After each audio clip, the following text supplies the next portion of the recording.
The delicate black band tattooed around Sophie's left ring finger was a permanent whisper. It was not an engagement ring. Mark, pragmatic and allergic to traditional sentiment, had suggested it 2 years ago as a more practical, lasting symbol. A thin, unbroken line of ink, a circuit of commitment. She would trace it absently during meetings, during dull dinners, during the quiet, perfectly orchestrated evenings in their minimalist apartment. It was a beautiful trap, a promise etched directly into her skin, and sometimes in the dead of night, it felt less like a vow and more like a very elegant handcuff. Mark was a good man, a great man, by any rational measure. A successful architectural engineer, he built structures that defied wind and weight. His love for her was similarly solid, dependable, and quietly proprietary. He remembered her preference for sparkling water over still, her irrational fear of house centipedes, and had a 5-year financial plan that included their wedding, a house in the better suburbs, and 2 children, optimally spaced 3 years apart. Her mother adored him. Her friends sighed with enviable approval. Sophie felt like a key piece in a stunning architectural model, admired, essential, and utterly fixed in place. The rebellion began, as these things often do, with a small, almost imperceptible crack. A Friday evening, 6 months before the wedding. Mark was working late, again on the stresses of a new bridge. "Order in," his text read. "Sushi? That place you like." He had forgotten, or perhaps it hadn't registered, that she'd developed a sensitivity to soy 2 months prior. The thoughtful gesture was a fossil of an older version of her. The silence of the apartment, usually a relief after her day managing a high-end boutique, felt like a held breath. She scrolled her phone, a meaningless swipe through a curated world, and an image stopped her. A friend of a friend had posted a picture of an incredible tattoo sleeve of oceanic waves and mythical creatures that seemed to move on the skin. The artist's tag was there, a Rhys ink at the painted veil. The studio was downtown in a part of the city Mark described as unrefined. On an impulse that felt like someone else moving her body, she booked a consultation. For a cover-up, she told herself. An old, forgettable daisy on her ankle from her 18th birthday. A harmless redecoration of a past self. The painted veil was not a sterile clinic. It was a neon-drenched cave, vibrating with the buzz of needles and the low thrum of music Mark would call aggressively avant-garde. The air smelled of antiseptic, green soap, and something darker, like incense and India ink. Her carefully coordinated linen separates felt like a costume here. Rhys emerged from the back, wiping his hands on a black cloth. He was not like Mark.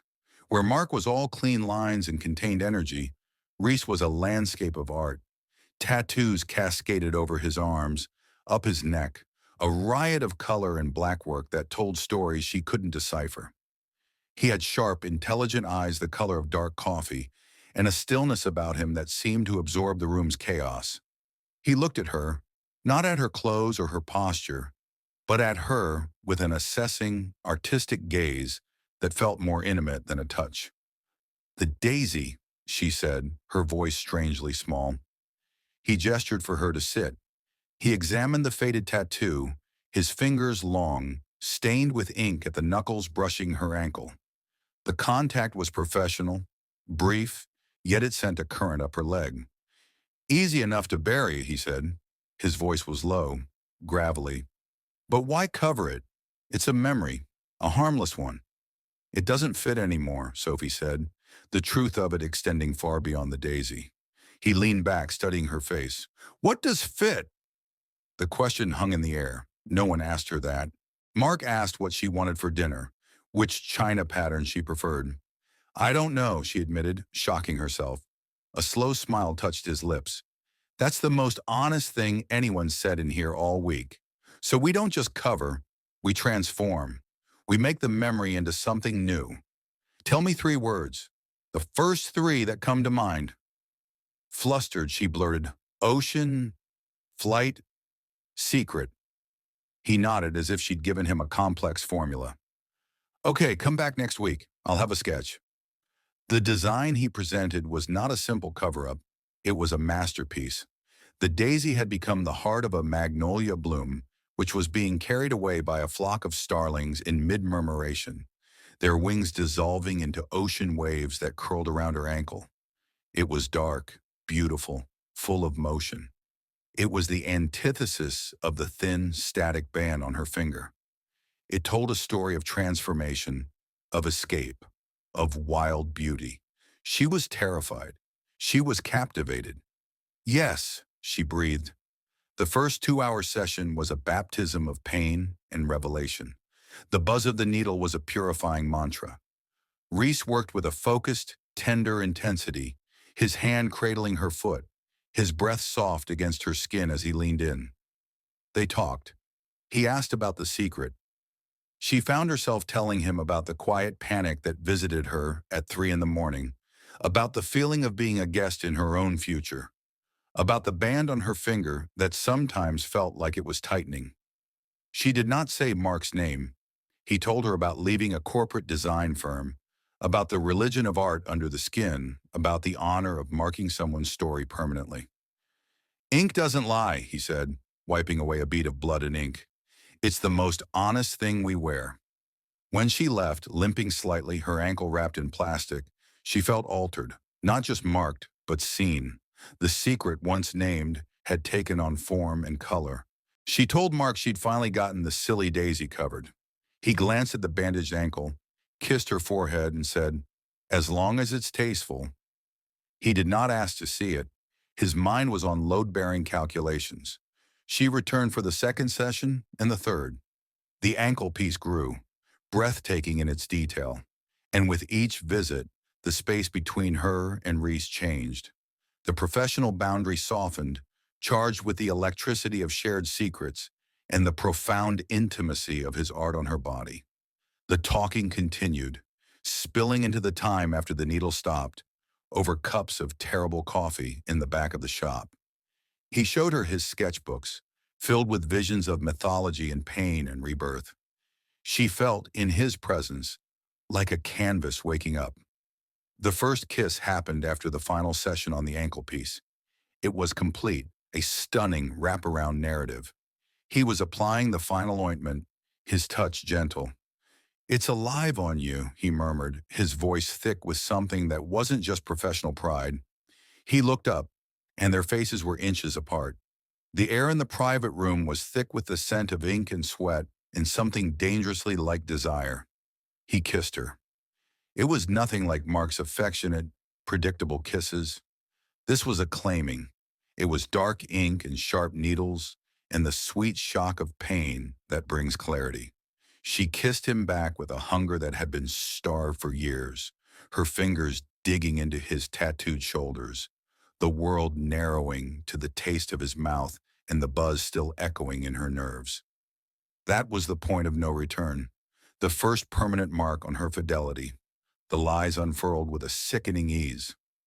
Late inventory at the boutique. Dinner with an old school friend. A spa afternoon. Mark, whose trust was as solid as his buildings, accepted the new variables in her schedule. His faith was the foundation upon which she built her secret gallery. She became Rhys's canvas. The ankle piece was just the beginning. On the inside of her wrist, a single geometric fox for cunning, for survival. On her ribs, hidden from the world, a keyhole with light pouring out. Each session was a sacrament of rebellion. With Rhys in the neon cave, she was not Sophie the fiancé, the future Mrs. Markham, the tasteful accessory. She was Sophie, the secret keeper, the art, the wild thing being slowly uncovered.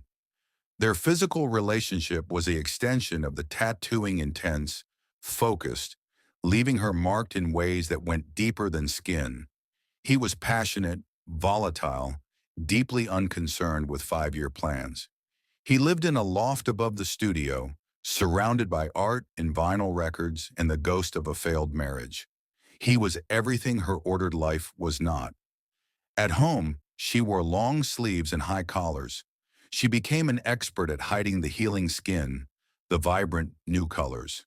She played her part with a desperate, award-winning skill, discussing venue layouts and caterers with Mark, all while the fox on her wrist seemed to pulse with a secret life. The guilt was a constant, low-grade infection, but the thrill of the secret, the ownership of her own body's narrative, was a potent antibiotic. The collision was inevitable. It began with a request from Mark. His firm had won a major award. There was a black tie gala. "I want you by my side," he said, his eyes warm. "Wear the emerald dress. You look incredible in it." The emerald dress was backless. She had a session with Rhys scheduled for the day before the gala. "A small piece," he said. "A surprise." She went, her mind already on the gala, on the dress, on performing the role of the perfect partner. "Close your eyes," Rhys said, his voice soft. She felt the sting of the needle high on her shoulder blade, a place she couldn't see. He worked quickly, silently. When he was done, he wiped it clean and held up a mirror. It was a single, perfect magnolia bloom, a sister to the one on her ankle. But nestled within its petals was a tiny, intricate starling. It was beautiful. It was a brand. His mark, in the one place she could not hide if she wore the emerald dress. Panic, cold and sharp, flooded her. "Rhys, I can't. I have an event tomorrow. A formal one. This will show." He put down his tools, his expression hardening. "So? Let it show. Who are you hiding from, Sophie? Really?" "You know who," she whispered, anger mixing with fear. "Ah, the architect." He said the word like a curse. "The man who gives you a black line and calls it a promise. Does he even see these?" He gestured at her body, his canvas. "Or does he just see the frame he wants to hang on his wall?" "It's not that simple." "It is," he shot back, his own anger surfacing. "You are a walking contradiction, a living lie. You come here to get alive under my needles, and then you go home and play dead for him. How long do you think you can split yourself in two?" The truth of his words was a slap. They fought, a vicious, whispered war in the sterile room. She left in tears, the new tattoo burning like a fresh brand. The gala was a nightmare. The emerald dress felt like a betrayal. Every time she turned, she felt the magnolia and the starling exposed, a secret flag waving for anyone to see. Mark was attentive, proud, introducing her to colleagues and clients. She smiled, she laughed, she performed. But her skin was crawling.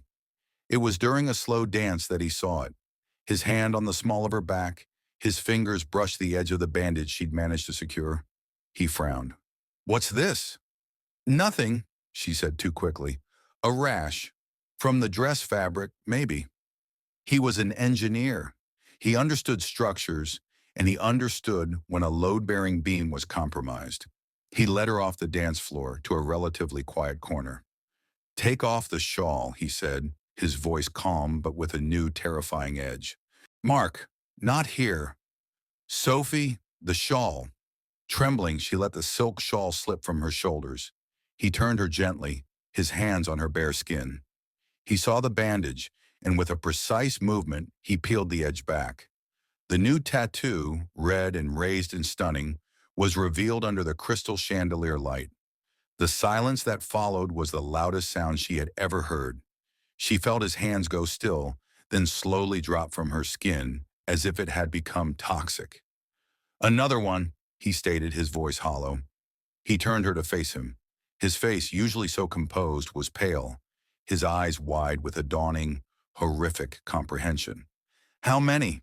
She couldn't speak. The lie died in her throat. He didn't wait for an answer. He saw the truth in her eyes and the guilt that radiated from her. He looked at her as if she were a building whose blueprints he'd trusted, now collapsing due to a fatal, hidden flaw. The late nights, the inventory, the spa days. Each word was a nail. "It's not just the tattoos, is it?" His voice broke on the last word. "Who is he?" There, surrounded by the glittering evidence of his success, she shattered. "His name is Rhys," she whispered, tears blurring the ballroom into a watercolor of light and shame. "He's the artist." The word artist seemed to confirm his deepest suspicion that she had chosen something frivolous, chaotic, and base over the solid, respectable world he offered. The pain in his eyes was worse than any anger.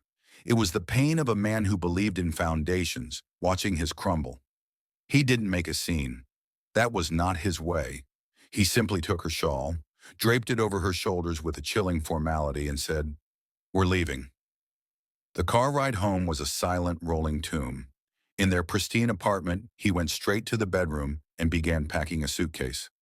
"Mark, please," she begged, hysterical now. "Please what?" he asked, not looking at her. "Please understand? I understand perfectly. You were bored. You wanted excitement. So you went and got yourself marked up by some graffiti artist, and you let him mark the rest of you too." He finally looked at her, and his gaze was like ice.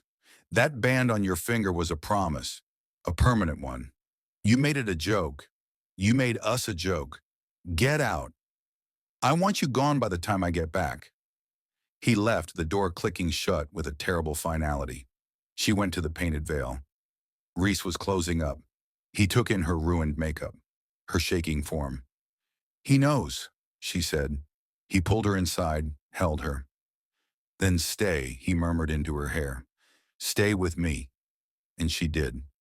For 3 weeks, she lived in the neon cave, sleeping in his bed surrounded by sketches and the ghosts of other people's stories. She helped clean the studio. She listened to his records. She tried to inhabit the wild, artistic life she had romanticized. But reality, like a bad healing tattoo, began to scab and itch. The loft was chaotic, messy in a way that felt stifling, not freeing. Rhys's passion, which had felt like liberation, now felt unstable, exhausting. He talked of road trips to nowhere, of scraping by on art, of a life perpetually on the edge. He looked at her tattoos with pride, but she began to wonder if he saw her, or just his most compelling canvas. She thought of Mark's silent, dignified devastation. She thought of the clean lines of her old life, now feeling not like a cage, but like a home she had vandalized. The final break came when Rhys sketched a design for her, back a massive, glorious piece that would take a year. "Your masterpiece," he said, his eyes glowing. "We'll start next week." She looked at the sketch. It was breathtaking, and the thought of it filled her with a profound, soul-deep exhaustion. She did not want to be his masterpiece. She did not know what she wanted, but she knew it wasn't this, a life defined by reaction, by rebellion, by being the art for another artist. "I can't," she said softly. He stared at her. "Of course you can. This is who you are now." "No," she said, the clarity as sharp as a needle. "This is who I became to escape who I was. I don't know who I am, but I need to find out without anyone's ink on me for a while." He argued, he pleaded, he got angry, but the fire was gone, for both of them. She was a canvas that had rejected the pigment. She left the studio for the last time. She did not go back to Mark. She could not. The trust was a bridge she had blown up. She rented a small, plain apartment with white walls. She got a job at a plant nursery, her hands in the dirt, tending to living things that grew slowly and quietly. The tattoos on her skin slowly healed, settling into their permanent forms. The fox, the keyhole, the magnolia with the starling. They were beautiful. They were hers. They were also scars, monuments to a pain she had caused and endured. She heard months later that Mark had transferred to an office in another city. She hoped, with a pain that had softened to a constant ache, that he was building new sound structures. One afternoon at the nursery, a customer, a woman about her age, admired the magnolia on her shoulder. "It's stunning," she said. "There's so much story in it." Sophie touched the spot, the skin now smooth, the colors muted. "Yes," she agreed quietly. "There is." The woman had a simple, elegant band tattooed on her own ring finger. Sophie felt a pang, not of regret for Mark, but for the simplicity of that single, unbroken line. Her own promise had run, bled into a whole gallery of other images, of escape, of secrets, of wildness. She watered the orchids, her movements slow and careful. The band on her finger was gone.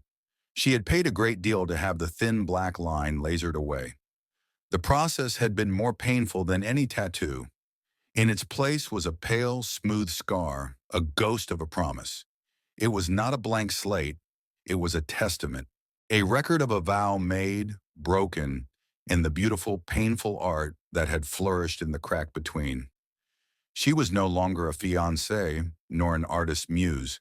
She was just Sophie, tending to the green, growing things, waiting to see what, if anything, would ever feel true enough to mark her skin again.